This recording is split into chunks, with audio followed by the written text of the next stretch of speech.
I'm back. Greetings, family. Okay, so I had some thoughts.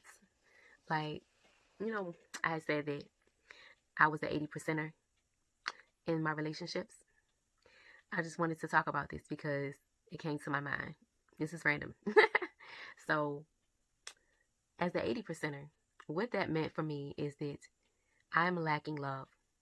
So, I am seeking love. And since I am seeking love, I'm going to give love in hopes that I will get it back. But since I'm not going to feel like I'm getting it back because I believe I have a lack in that area of my life, then what's going to happen is I'm going to give, and then I'm still going to experience lack. That is the 80 percenter. The person who they say loves themselves, they give love, they honor themselves by recognizing when someone is not able to receive the love they're giving, and then also may therefore not be returning love to you. And that's not to say that they're accountable for how you feel, whether or not you're being loved or not. But that is to say that you expected it in the relationship, whatever type of relationship it is, because it's actually not a lot of differences between a love relationship and a friendship or a sibling or however. There doesn't have to be a difference, really. The only difference, obviously, in an intimate, loving relationship, you share in a physical, intimate, way. I was gonna say dimension, but I don't know. A physically intimate way, where obviously a sibling, that love may be hugs, a pat on the back, emotional support. Those may be the expressions of the love. But in the understanding I'm coming to about love, unconditional love, is not something that you give in measure. It's something that you give because you want to give love. It is because this is going to sound interesting, you don't need love. You're not giving expecting anything back. You're giving because that's just who you want to be. And then also, in your truest nature as a being of the creator, your essence is love. The essence of the frequency, the high frequency that we embody, is the vibrations of love in its truth. And so, as we exist in this, is like being able to give unconditional love is self-realization. That is a part of self-realization, living in the realness of who you are as a being created by the creator. And so a lot of times I think about this, I think about the Jesus concept, like whether Jesus was real or not. I'm sure many say it's up for debate. I do believe there was some person, being, who was born maybe more than once into life, and he may have had different names. However, he did embody this unconditional love. And if you think about it, he, in this story, hung around the people who needed him the most, which was the people who were having the darkest time, the darkest hours, the darkest life. The people who would have needed him the most were those who had the densest energy to lift them into the light, to the frequency, to help them integrate, to help them come to embrace their shadows, these things. Okay, so to be a person who can maintain your light around those who may be vampirish about the energy, they may be sucking the energy from you, they are healing through your energy, they are being upgraded through your energy, and to still live day after day maintaining your frequency. Have you ever been around someone who feels like they're energy vampire and they're just sucking the light out of you? They're just absorbing all of your energy, while meanwhile they're expressing all their complaints. They're expressing all this negativity. We would call negativity, but they're expressing some shadow aspects of themselves. And you walk away feeling drained. There are people who just suck the light out of you. How do you do that and maintain unconditional love, to still be at your light, to still be able to just be at your center, while all of these people are pulling from your energy? Now, a lot of people who do energy work know that it can feel like it's taking a lot of energy to give someone a healing, to give someone even a massage where your intention is to shift their energy. Say that's all you were doing. Someone was sad, gave a massage, intended for them to be happy when you're done, to have some lightness to them. Okay, when you do it, you're tired. Why does that happen? If he can do this, unconditional love, every day, giving, helping, healing, and then still maintain his energy. How does you do that? How does that happen? Perhaps the only thing that was there was that he did not believe in lack. If you do not believe in lack, why would you experience lack in your life? Why would you experience that? There's no door for it to come in. So why would you experience it? So perhaps he removed the perception of lack. So no matter how much he gave, he still had plenty. So when someone is giving from a perspective of something that they feel like they're lacking,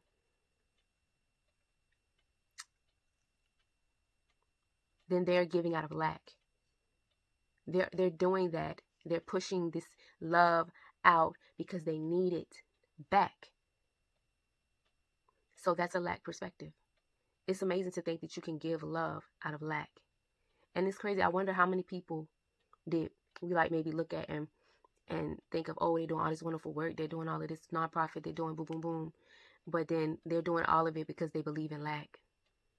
I wonder what would happen if they believed that there was no lack and then they gave love. Like how much more intense would their ability to gift be, their ability to love be, because they are fully tapped in to their infinite source of love, their infinite source of being. And so when they give, it's just pure love. That's something right there. That's something to think about. And then how do you maintain your energy? It almost feels like that it would just be default for your body to just channel. And I'm not saying he never had a day to rest, because I'm sure, I mean, who wouldn't? You know what I'm saying? Like, who wouldn't? But, I'm not going to make him seem like he wasn't human in my story. He wasn't a being. Like, we rest. We have days of rest. We have days where we play. I'm sure there was the same, like, why wouldn't there be? And so, I was just thinking about this thing of unconditional love, because honestly, that's what my intention is. And so this is just coming to me that if I believe that I have a lack in my ability, in my energy, and in my capability, and my love, that I can run out of love, there's a lot of other thoughts that follow behind my energy is low, or I did this work for them, so now my energy is shot. Like, perhaps there is a perspective that I can exist in where my energy is ever replenished. My energy is ever replenished. And therefore I can love, give, do at whatever pace that suits me. And I can feel my energy supported. I can feel that I can pull in as much energy as I need and release as much energy as I need, because I am an infinite channel. And I understand that there's this element of our flesh, and that our flesh, well, I'm not going to say it has a limitation, because I don't know that. I don't actually know that that's true. I know that we say you live and you die, but I also have heard plenty of stories, and I actually bought a book on this teacher, Mitchell Gibson. They call him Master Mr. Mitchell Gibson, I believe. And he wrote about the light body, and that how there's been plenty of beings who have ascended and they did not die. They just took their flesh with them. I mean, it's interesting because our flesh is just energy, so perhaps that's not even true. We don't even know what the limitation of our body is. We don't even know if that's a thing, because we've just been taught that it is. We've just been taught that it is, that it ages, that it gets decrepit, that it ceases to exist at some point. Perhaps it doesn't have to cease to exist. And that's why I bought the book, because I was like, I want to learn more about this light body. Because to me, I didn't necessarily see why we had to leave our flesh. I don't have an issue with leaving my flesh, if so be it. One day it happens. I don't have an issue there. However, I did want to learn more about it, because I feel like it's part of self-mastery. If I have a flesh vessel, mastering myself includes my flesh. So that's just my thinking. But yes, so I don't know. Maybe I'm going too deep.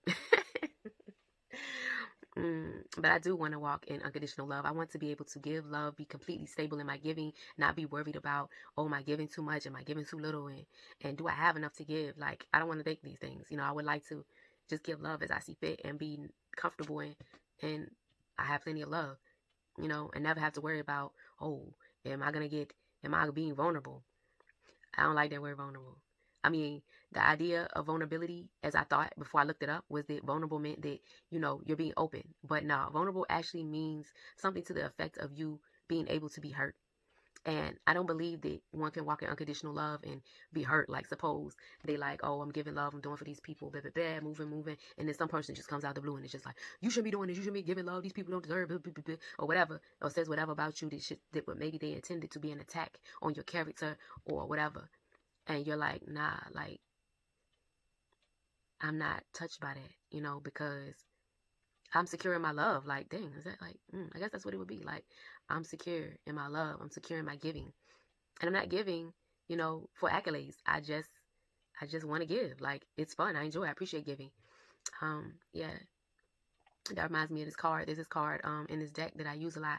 The Six of Pentacles, where there's a infinite symbol and there's a hand giving and a hand receiving, and both of them have a pentacle or a coin in their hand. And my understanding of that was that the energy of giving is the same as the energy of receiving, and that the basis of that experience is gratitude.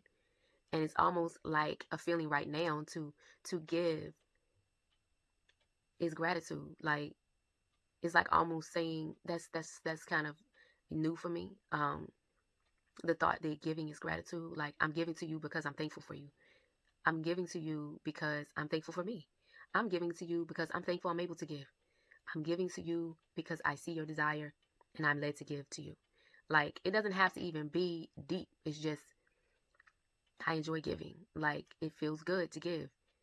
But when you think about receiving something, it is a feeling that, yeah, equally is joyful. It's the same frequency of increase, the frequency of increase, the frequency of gratitude, the frequency of abundance, what we call abundance. These things are actually very high frequencies and all at the top of the energy chart for giving. So, giving and receiving, those frequencies of gratitude increase are at the top. They're near love. Like, they're near love. I think even in maybe some people's definition of love, there's gratitude and appreciation. You know, those kind of terms are included in this thing we call love. You know, we label it. You know, we label it as love, so I'm gonna just express it as such. But, you know, whatever the term is, you know.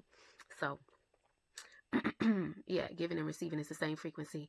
And unconditional love is a possibility. I think that the only thing I used to have a fear about was that in my giving, I would get hurt, that someone would hurt me. But I think that has nothing to do one with the other. The truth of the matter is that the fear of pain that I have and have had and that I'm shifting out of is from childhood. Just getting beatings and being sensitive. Like, that rocked my world, you know what I'm saying, when I was little. And I had a moment recently where my inner child was like, do you remember? Like, do you remember what it felt like? Do you remember why I'm scared? Like, and I was like, just open, and this is so crazy. But I felt like that sting of the belt. I felt it, and I was like, oh yeah, I remember, you know, how painful it felt to me to have to experience that. When you're not getting no love, and then you can remember the lashing of a belt, you know, that's not that's not very supportive to feeling, you know, safe. So that's that was part of my story or whatever. That was part of my story. So yeah, my inner child was like, yeah, this is why I don't want to do what you want to do, because we don't know what's on the other side. Like, we might get consequences. So knowing what we want to do means getting the beat down. Means pain. So yeah. We had to have a meeting of the minds on that. All right, y'all. I just wanted to put that out there. You know, again, just sharing some more of myself. But yeah, again, peace and blessings, y'all. All right. Remember that you are infinity and that you are loved, and I love you. And I send you love and light and happiness and support and gratitude for your presence and your frequency on my page. Okay. I appreciate you. I appreciate you. All right. I'm out.